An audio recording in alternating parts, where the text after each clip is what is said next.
Salut les kids, c'est le cinéma des potes. Est-ce qu'une suite d'un film culte peut être aussi bien 20 ans après? Est-ce que Danny Boyle a toujours la niaque? Est-ce que Ewan McGregor est toujours aussi sexy? Nous allons voir ça tout de suite.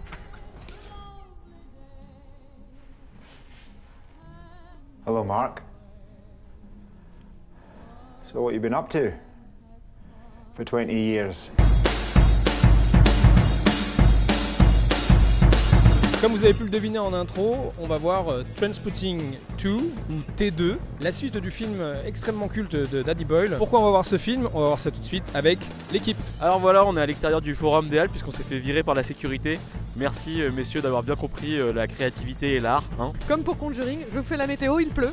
Voilà, ça va être magnifique. Désolé pour tous ces faux raccords, on a dû malheureusement changer encore un peu de place, pas à cause de la sécurité mais à cause de la météo cette fois-ci. C'est pas grave, on est des professionnels et on va continuer à dire pourquoi on va aller voir Trainspotting 2, c'est parti. T2.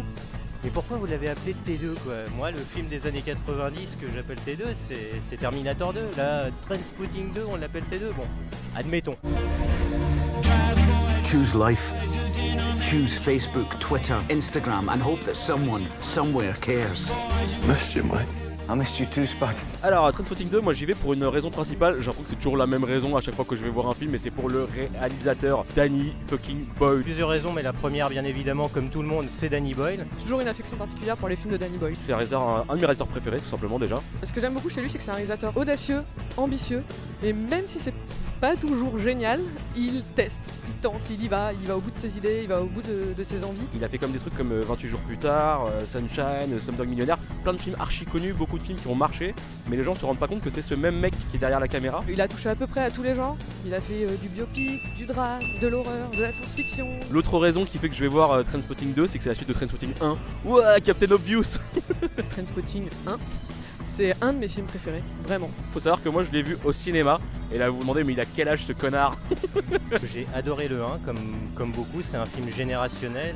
C'est un film qui m'a marqué, j'ai des scènes qui me resteront en mémoire toute ma vie, je pense. En fait, pour moi, Trainspotting, c'est ni plus ni moins que le Pulp Fiction anglais. En fait, c'est à peu près de la même époque. C'est pour moi quasiment aussi culte. Ça parle pas exactement de la même chose, mais pour moi, il y a vraiment la même vibe d'un cinéma indépendant des années 90. Moi ça m'avait choqué quand je l'ai vu quand j'étais jeune, mais dans le bon sens du terme. Moi j'étais ado, Dragon Ball, Candy, et voilà Trainspotting 1 arrive et brise mon innocence. C'est voilà la drogue, l'alcool, les trucs un peu trash et tout ça, le sexe. La BO est géniale, tout est génial. J'espère que dans Trainspotting 2, on va avoir aussi ce choc qu'on a avec le premier, parler à la génération actuelle et aux problèmes de société actuels au travers de ce film. Pour moi, Trainspotting c'est un film qui traite une génération à travers ses personnages. Qu'est-ce qu'ils vont devenir en fait ces personnages des années 90? Comment ils vont évoluer? Je me dis en même temps, Danny Boyle est intelligent, c'est la première fois qu'il fait une suite d'un de ses films, donc il a sûrement quelque chose à dire. J'y vais un petit peu, pas à reculons, mais j'y vais quand même avec plein d'appréhension, parce que je vois pas trop l'intérêt de faire une suite. Ce qui me rassure, c'est la même équipe, les mêmes acteurs, c'est le même romancier à l'origine du bouquin, donc j'espère avoir quelque chose de qualité. Je vais crier mon amour à quelqu'un. Depuis Moulin Rouge en fait, je suis tombée amoureuse d'Ewan McGregor. Je partage comme Sienna l'amour pour Ewan. Depuis ses débuts en fait, je trouve que c'est un acteur riche et élégant et en même temps juste. Ewan, je sais que tu me regardes, je t'aime. Voilà. Bah Danny, j'espère que tu vas nous faire rêver avec ce Trainspotting 2. Moi je suis le premier preneur. Fais pas n'importe quoi avec nos souvenirs, s'il te plaît. You're an addict. So be addicted. Just be addicted to something else. Choose the ones you love. Choose your future. Choose life. Et voilà, on sort de Trainspotting 2. Je crois que j'ai bien aimé. Ça travaille encore. Globalement, mon premier ressenti est quand même très positif sur le film, voilà, à la sortie de la salle. Non, en fait, pour moi, le premier, c'est un chef-d'œuvre absolu. Et il se suffisait à lui-même. Il n'y a pas besoin de faire une suite. C'est pas un foirage. Mais elle existe et c'est plutôt cool. C'est un bon film qui était pas forcément nécessaire mais qui fait plaisir. C'est compliqué parce qu'en même temps, j'ai envie d'avoir la même chose, le même feeling que le premier film. Et en même temps, il faut que ce soit quand même quelque chose de différent.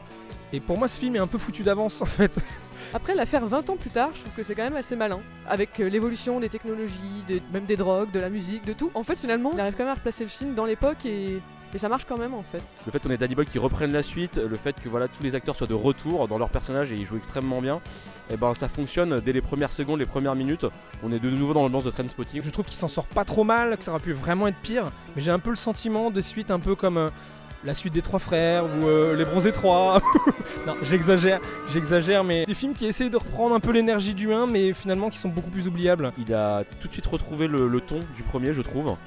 Ça reste brillantissime dans plein de sujets, la manière d'exploiter plein de supports vidéo différents, de formats cinéma différents, de cadrage, de plein de choses. Enfin là je me suis vraiment pris une baffe. Alors la réal, ça aurait pu être pire, mais j'ai trouvé beaucoup moins percutante, beaucoup moins inventif que dans le premier. J'avais quand même peur qu'ils mettent ça vraiment à la sauce moderne et qu'ils oublient un peu l'esprit du 1. Et pas du tout, enfin c'est Danny Boyle, j'avais quand même un peu confiance. On dirait qu'il était content de retrouver ses personnages et on dirait qu'il était content de retrouver Trainspotting et ça se sent dans l'énergie à l'image, je trouve. Je pense que c'est mon plus gros coup de cœur depuis le début de l'année. Désolé les fans de La La Land et tout ça. Pour moi, le montage est trop imprégné de cette volonté de faire comme dans le 1. Bah moi j'aime bien en fait le fait qu'il ait essayé de faire un peu comme. En plus voilà, de reprendre certains plans du premier et un peu le même esprit, il arrive en plus à réinventer un peu sa propre réalisation. Il y a pas mal de formules de montage, des arrêts sur image, des sautes qui me paraissent un peu gratuites dans cet opus-là, voilà. Et d'ailleurs qui ne l'était absolument pas dans le premier parce que c'était extrêmement bien pensé dans le premier. Ça, c'est pour moi le gros bémol de ce film. Il y a quelques idées ici ou là, mais franchement on est un peu plus dans un classicisme, dans un truc même légèrement has-been pour moi. Mais bon ça va, il y a pire, c'est quand même Danny Boyle, mais c'est le Danny Boyle de Trans ou de ses derniers films que j'aime un peu moins. On revoit les personnages qu'on avait découverts dans le premier opus. Ils font plaisir à voir, tous. Moi, un truc que j'appréciais beaucoup dans le premier film, c'était justement l'aspect jeune, sans avenir. Là, on est trop dans l'émotion, dans le côté bande de copains. On a l'impression de voir le cœur des hommes ou un truc comme ça. Moi, ça me gave. Pour moi, Trainspotting, c'est pas ça. Justement, c'est l'anti-film de copains. Ils sont bien écrits. Peut-être un poil trop écrit, justement, contrairement au premier qui était très spontané. La relative légèreté qu'il y avait dans le premier film, où tous les personnages pouvaient être méchants, cruels, parfois dangereux, il l'était jamais totalement en fait. Et là, je trouve qu'on passe vraiment du côté de la barrière. Il y a des personnages vraiment tristes, vraiment méchants, vraiment dangereux. Et ça, j'accroche pas du tout. Mais bon, c'est une évolution. Ce que je trouve génial, c'est que 20 ans plus tard, les acteurs qui ont eu chacun des carrières un peu différentes, ils arrivent quand même à réincarner parfaitement leur personnage. Moi, j'ai pas senti de décalage. Je me suis dit, 20 ans après, Ewan McGregor, il a fait beaucoup de carrière. Mon petit chéri, il est toujours aussi chou, il est même encore plus chou maintenant. Est-ce que ça va fonctionner, etc. Bah oui, ça fonctionne. Voilà, on est vraiment super content de les retrouver. Dans l'ensemble, j'ai trouvé le film beaucoup moins drôle en tout cas. Une des faiblesses scénaristiques est beaucoup comblée par de l'humour sur les personnages. Alors dans 90% des cas, ça marche extrêmement bien. Quand il y avait des scènes comiques, je trouvais ça un petit peu forcé.